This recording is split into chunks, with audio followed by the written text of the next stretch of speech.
Hello and welcome to the Studio YouTube channel.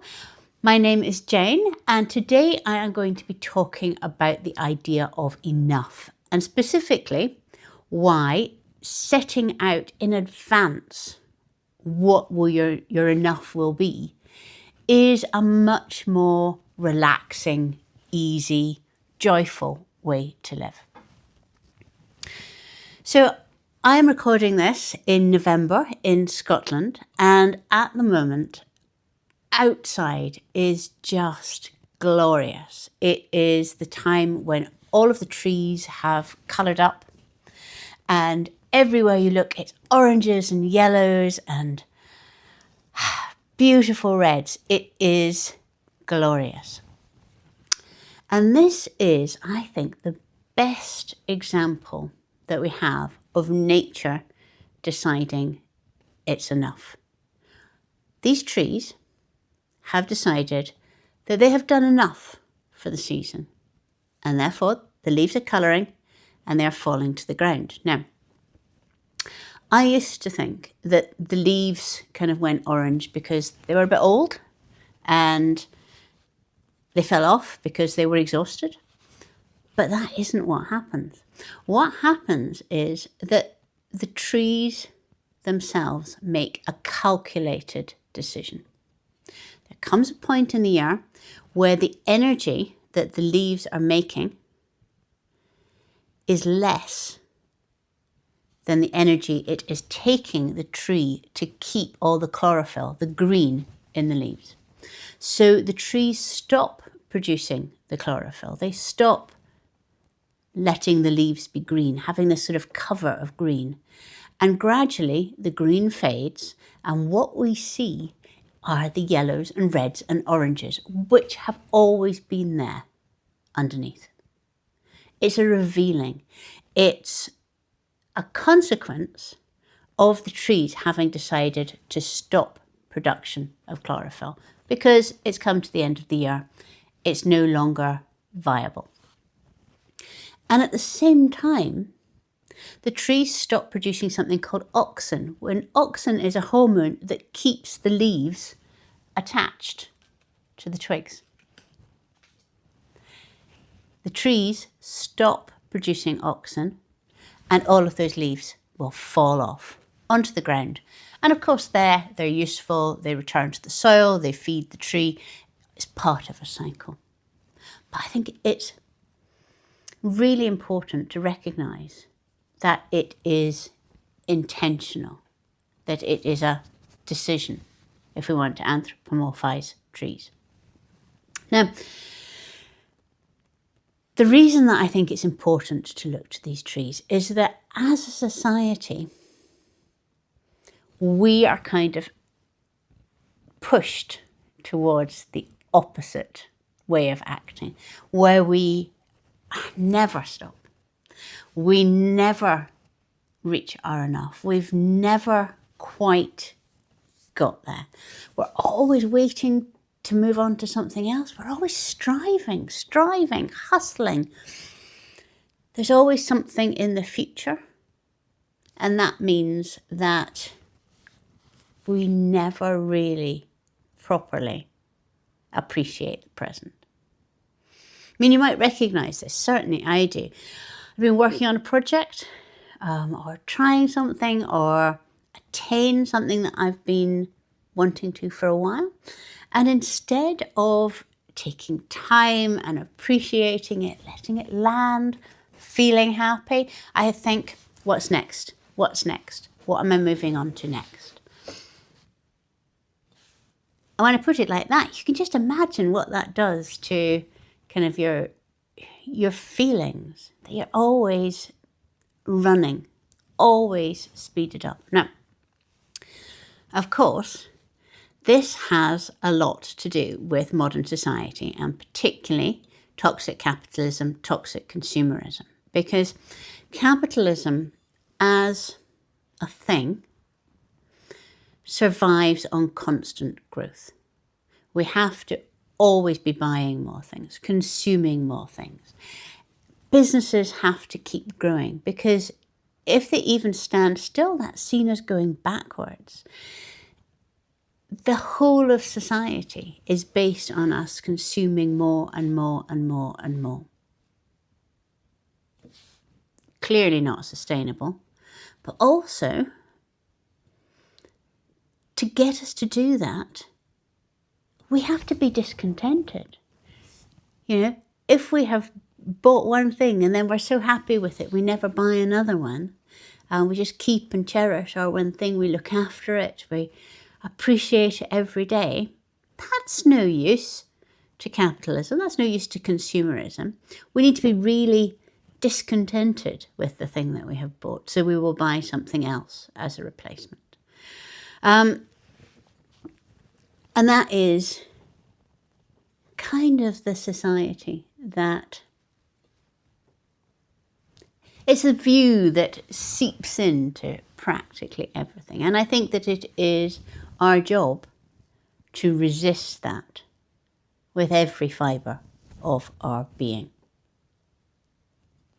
So I'm coming to this from a really personal perspective, because I created 2 businesses before the studio, and I made significant mistakes. Twice I made significant mistakes and burnt out. So my first business was a cut flower business. It was 2000. This was right at the beginning of the kind of the slow flower movement. I grew flowers here, and I think I was probably the first one in Scotland. It was a really exciting time because there was this grassroots kind of idea that we could grow flowers in Scotland and sell them direct to consumers. Now, it might have been a slow flower movement, but I did not take that slow thing on board. I hustled and I worked and you know, I sold from the garden gate here. Fine. I sold at farmers markets, which were just new. I was at the first farmers market in Scotland, which just seems amazing now. I did a subscription service, both locally and in Glasgow. I sent bouquets by post. I did weddings, I did events, I taught workshops. I was in lots and lots of glossy magazines, lots of coverage. And I grew and I grew and I grew this business with the amount of stuff that I was doing until I got physically exhausted. I became ill, I became burnt out, and I crashed and I had to stop that business. So, you know, a girl's got to make a living. So I reimagined Snapdragon as a craft business, as personalised craft business.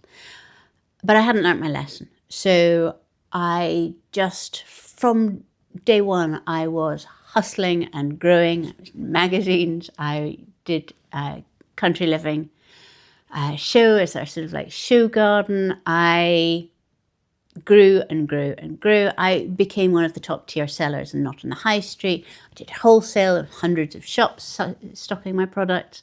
I grew a team here to the point that I hated it. Terrible manager. If you grow a craft business, the maker tends to become a manager. I became really, really unhappy and I burnt out. And I stopped that business. At no point did I ever feel that I had done enough in either of those businesses. When I look back now and I think, goodness, the places that your things were stocked or the events you did flowers for, these are amazing things, Jane. But at the time, I was always on to the next thing that I thought I would have to do.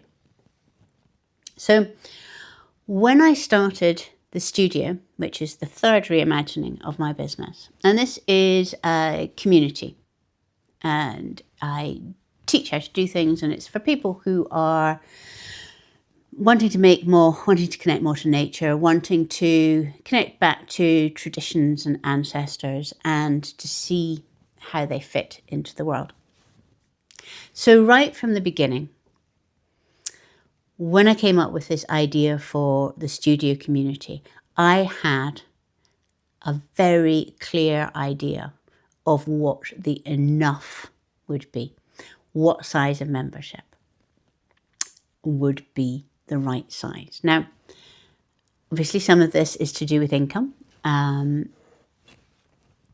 wanted to have a set income that would be enough for me to live on. Not wild, not scarce, that income. But more than that, it was about the shape of the community. It was about creating something where I would still be able to read every post in the forum, where I would know people's names and faces, where I could make connections between people and could be on hand to help out. And do all of that without delegating stuff to a VA or whatever.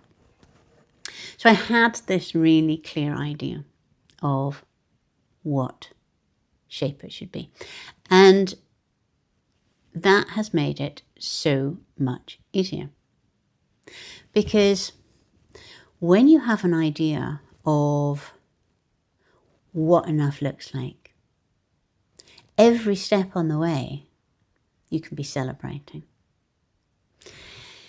And it's not just to do with the business's idea of enough, or having enough income, or having enough time, having enough freedom, having enough flexibility, all of which are really important. It's this idea that you yourself are enough. It's nothing to do with achievements or possessions or income or any of the things that we are taught we should be chasing. It is something inside that you know you are enough. Now, I should at this point out that sometimes enough is less than we already have. You see that sometimes, where people who have made vast amounts of money as merchant bankers or trust fund people decide that actually that life was meaningless and they really cut back and they are moving towards something that is much more suited, which is much more enough. I found it in a different sphere recently. Over this whole year, I have been simplifying things. We're coming up to the last couple of months. And one of the things that I had been looking at was my clothes wardrobe. Now, I looked at my wardrobe and I thought, half of this stuff, it either doesn't fit, or I don't like it, or I've got two of the same kind of thing, and I'm always reaching for another thing. Like two pinafore dresses. There's one I would always wear. The other one is perfectly nice, but I don't wear it. So I decided that I would take my wardrobe down to it's enough. I mean, it's now 90% floral dresses and cardigans, but that's what I wear. And I sold everything else, which paid for a trip to London. But the difference that it has made in having this wardrobe that is kind of like of clothes that is the right size, that all fit, that I love, that are a joy to wear, that makes me feel good, that everything has its space. Now, it's by no means a minimalist capsule wardrobe. That is not my style. I like pattern, I like colour, I like choice, but it is the right size. It is enough, and that has changed my relationship with clothes. So if you're looking for enough, it might not be more, it might be less. And I'm kind of, raising this here with yarn stashes and things. It might actually be that the thing that fits you best would be getting rid of some of these things. So back to the studio. The reason that I'm really thinking about it this week is that at some point over the next week, the studio, is going to be hitting that enough number that I picked all those years ago. And at that point, I will be closing it to new members, and I'll go onto a waiting list. And it will be as somebody leaves, then somebody else can come in. And that will happen next Friday, I think. So that is, a week from today. But what this has brought up in me is all of those capitalist demons, all of these voices that go, maybe you're playing small. What are you hiding from, Jane? Why don't you want a big business? This could be amazing. We've just hit 1.5 million views on YouTube, which just seems to be, that feels surreal. But all of these things is going, well, why stop now? Why not create a much bigger community, make a bigger impact? All of these kinds of things have come rushing in. And I have had to hold my line, hold this decision that I had made all those years ago. And so I was having this kind of like really noisy week. And then on Tuesday this week, I wrote to all the existing members in the studio and I explained what was happening, that it was going to be capped very soon, that nothing would change in their membership, but that I was committed to keeping the studio as a kind of an intimate place where proper conversations can go on, where proper help can go on. It's not going to keep expanding. And as soon as I pressed send on that email, I just felt this ease. I felt this rightness about doing this. And I think that that is the power of enough, that it fits, your shoulders go down, you are confident, you know that you are enough. So if you are in the Northern Hemisphere at the moment and you are surrounded by nature going, this is enough for this season, go out there, hug a tree, look at the leaves on the ground, recognize that we are nature, that we should not be striving after more and more and more, but that we should be intentional, we should make decisions, we shouldn't be conned into wishing our lives away. Let me know if this resonates, leave me a comment, and otherwise I shall see you next Friday. Bye-bye.